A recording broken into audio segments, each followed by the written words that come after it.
and welcome to the List Makers episode 25. I'm Dave. And I'm Rob. And this month we have a topic submitted by listener David Beardsley. He has asked us to create lists based on top 5 lost episodes you would like to see recovered. And I'm going to thank David not only for sending this in, but also for making it episodes, not stories, which forced me to think even harder about this one and try and pick 5 out of, I think it's 97 that are left missing, Rob? Yes, but I'm going to jump in and say I didn't take him quite at his word, Dave. I've taken episodes and stories to be pretty much the same thing, especially when an entire story is missing.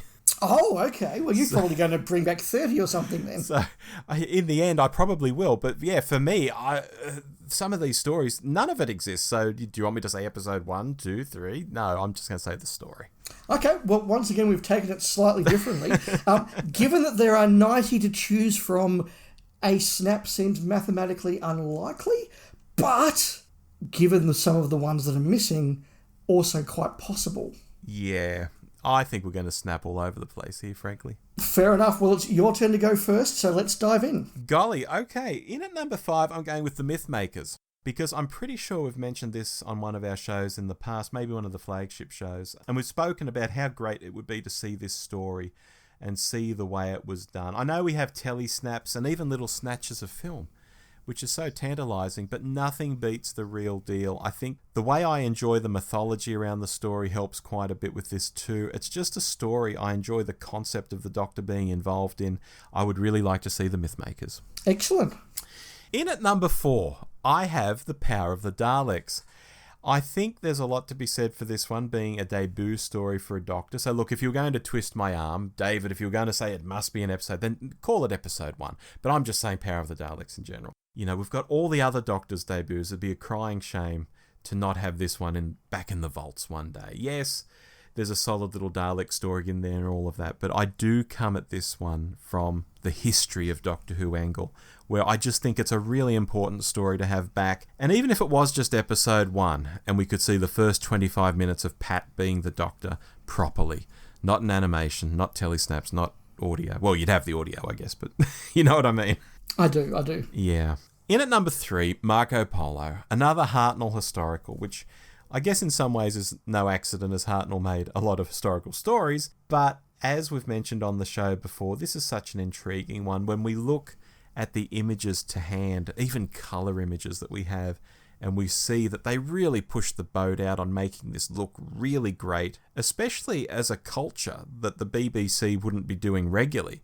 I mean, they'd always be doing stuff in the home counties and country manors and things like that. But to actually do China, like, wow, they did a lot of good work on this one, and I just love to see it. Mm-hmm. In at number 2, Evil of the Daleks. Of the 2 missing Dalek stories for Pat, I think this is the more interesting of the 2.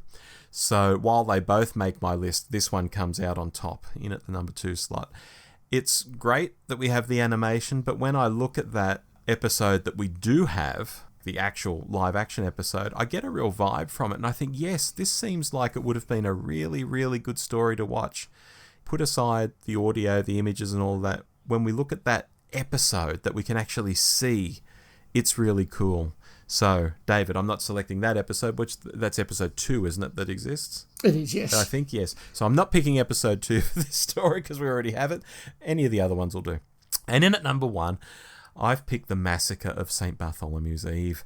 Maybe a surprising choice here for some listeners out there. Maybe not for you, Dave, because you know how much I like this story. I just love the history in the piece. You know, we're a couple of 100 years before the Reign of Terror, but we're knee-deep in French history again. What images I've seen from it make it look like a solid-looking thing in terms of the costumes especially, maybe similar to Marco Polo in that respect. And yeah, above Daleks and ray guns and all of that, I'd like to see this historical back that's not even universally respected by all fans out there who know of it, but which I would really, really like to see. That's very cool. That's a very cool list. Thank you very much. Now, you have saved 27 episodes there. And within that 27, we have got a few snaps across my 5. But as I say, I have been specific, so we'll have some different takes, I think, even where we are overlapping.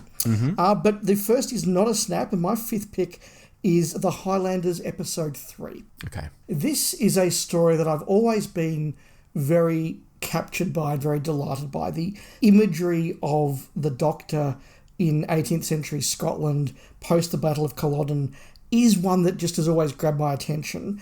And I've picked Episode 3 because I'd love to see the Doctor doing all of those things as all the different bits of the plot come together. The stuff with the soldiers and Algernon for Finch, the stuff with Solicitor Grey, the stuff with the slave traders, all of that's going on. Troughton, I think, is at that stage really on top of the role, and I'd just love to see how that all looked and how that all felt from a story that is very, very missing and often quite forgotten.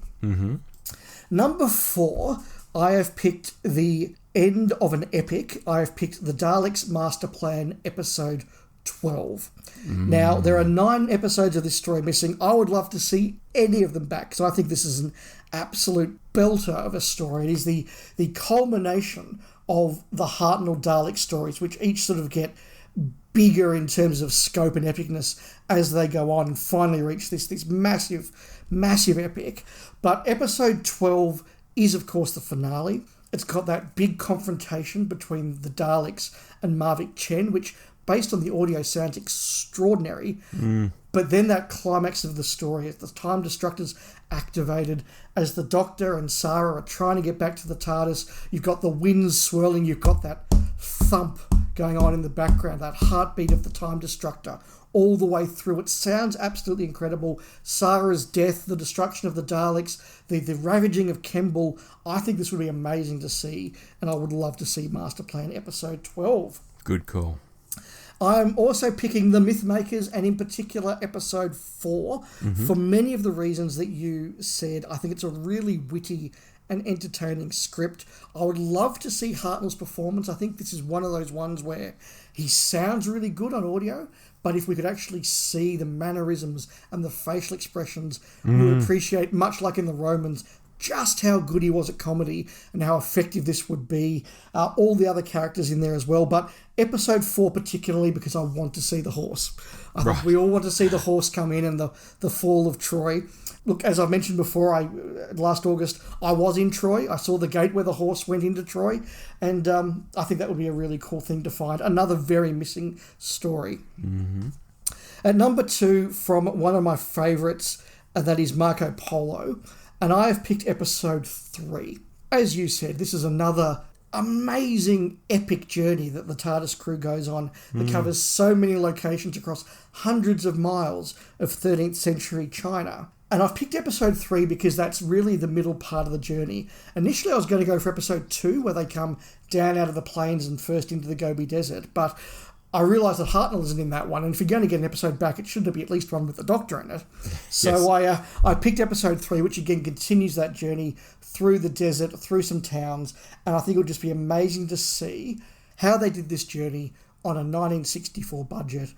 The photos, as you said, look sumptuous, and I think it would be amazing to see it. Yeah, incredible photos. Incredible colour photos. It's just amazing. Number 1, the episode I most would like to see returned is Evil of the Daleks, Episode 7.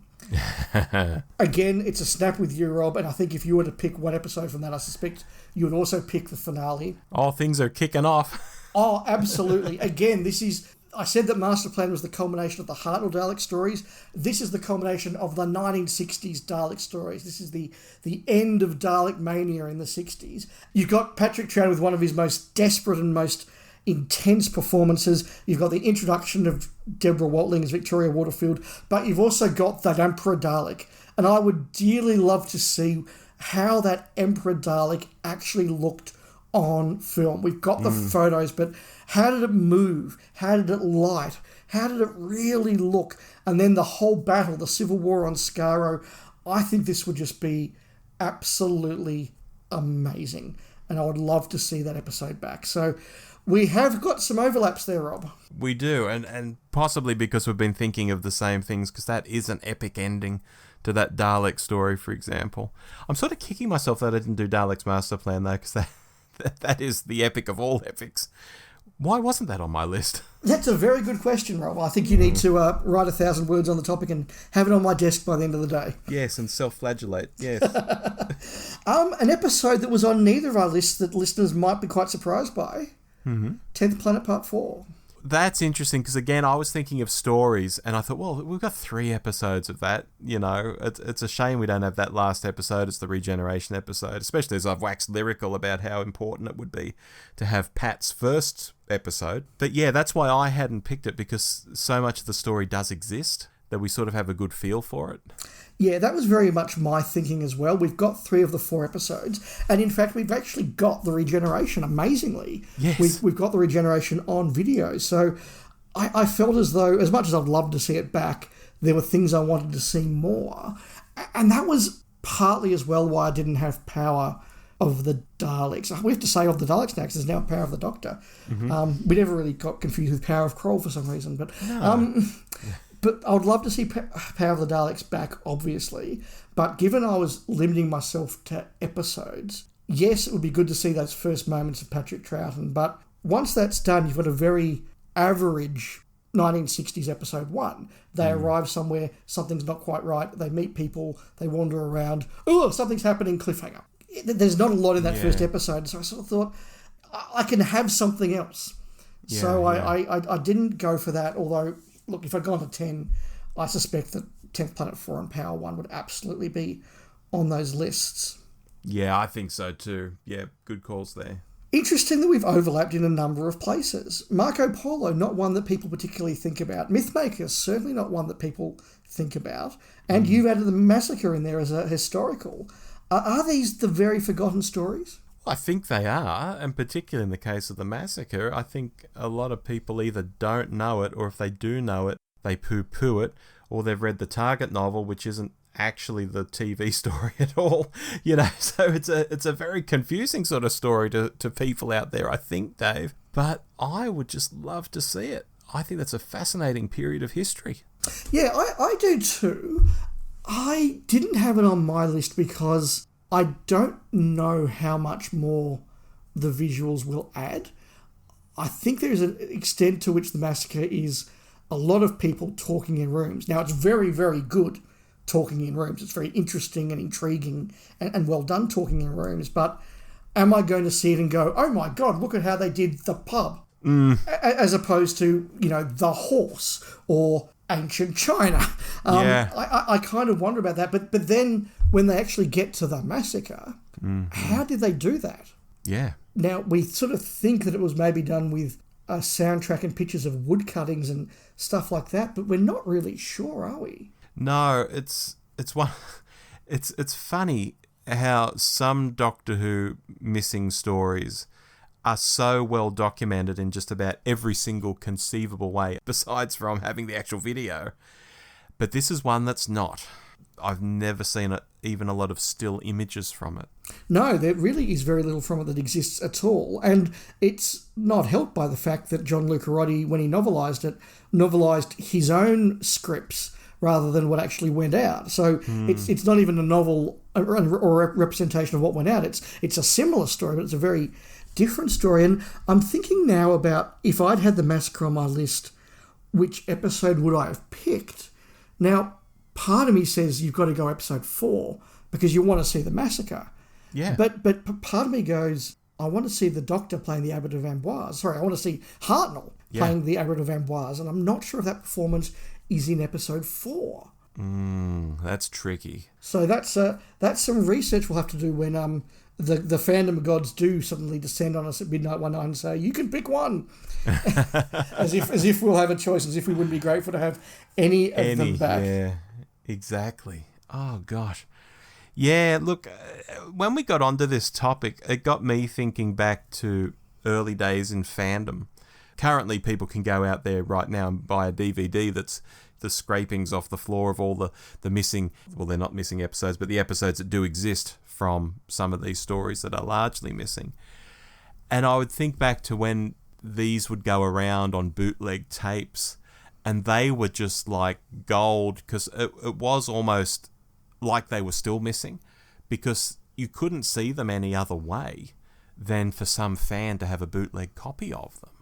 they weren't released on VHS. It's long before DVD. Do you know what I mean, Dave? No, I absolutely do. It was that ability to latch on to something that you'd never seen before.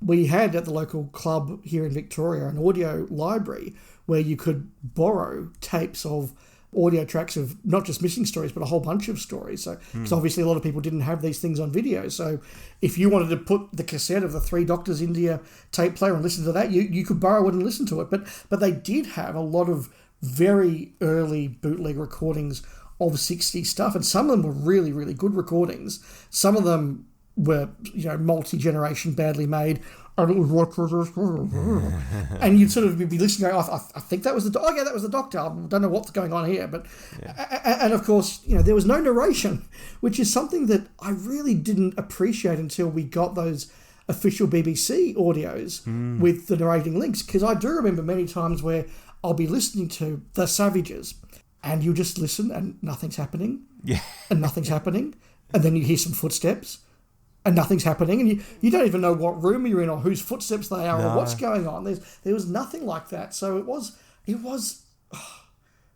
we were so happy to have them, and they were so terrible in many ways in terms of their quality, but so exciting. Yeah, but it just struck me the funny aspect that even when we got episodes back, it was like they were still missing because no one could see them anyway. Until things like that DVD that collected all the random episodes together. Well, that's right. Until the official VHS releases, a lot of these things weren't easily available. We were lucky that when Tomb was found, it was rushed out. Now, it still took 6 or 8 months from, hey, everyone, we found Tomb of the Cybermen, to you can go to Myer and you can buy a copy of Tomb of the Cybermen.